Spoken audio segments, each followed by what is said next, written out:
నడవాలంటే ఎవరు చేపట్టాలి? ఎవరు చేపట్టి నడవాలి? ఎవరిని?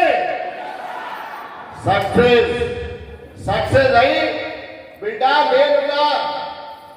నేనుగా నీ అమ్మాయి తర్వాత నేను కందరుగానే నేను ఆర్థిక స్వేచ్ఛ పెట్టుదాన్ని నేనున్నట్టు ముందు వచ్చిన గురుగారికి పాదాలు చెప్తున్నా.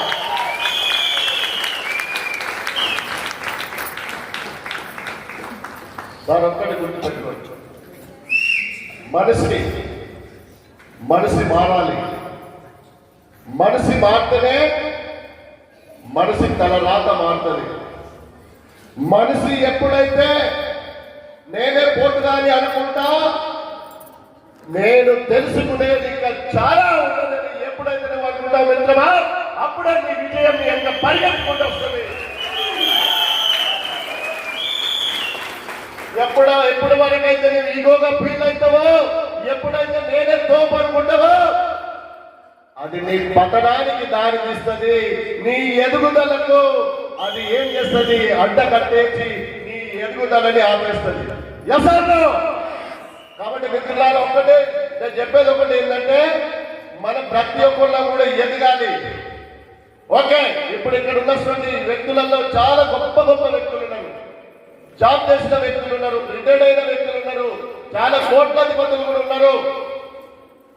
కానీ మిత్రులారా, మనం కోట్లాధిపతి ఉన్నా కానీ, మనకి ఎన్ని లక్షలు ఉన్నా కానీ అవి మనకే సొంతం తప్ప మనం 10 మందికి మాత్రము రోజు దానం చేయలేదు.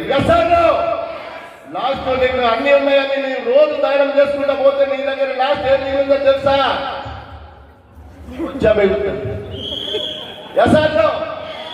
కాబట్టి ప్రతి ఒక్కరిలో కూడా ఇవాళ నీకు పైసలు ఉన్నాయి, నీకు ఇల్లు ఉంది, కారు ఉంది, అంతా ఉంది, కానీ నీ దగ్గర 10 మందికి మేలు చేసేటువంటి అవకాశం నీకు అక్కడ లేదు, అవకాశం ఇక్కడ ఉంది. చెయ్యి సాధన అయితే. కానీ వెస్టేజ్ మంచిది కాదు, ఇది బ్రేక్. నువ్వు కూడా పోగల చెల్లె, నువ్వు కూడా పోగల తమ్ముడు అని అన్నవనుకో, నీ అంత బేకర్ గాడి భూమి మీద ఎవరు లేడు. నీ అంత బేకర్ గాడే భూమి మీద లేదు. కన్ను కనబడాలా జనాలకు. నెగటివ్ మైండ్ తో కన్ను తెచ్చుకో.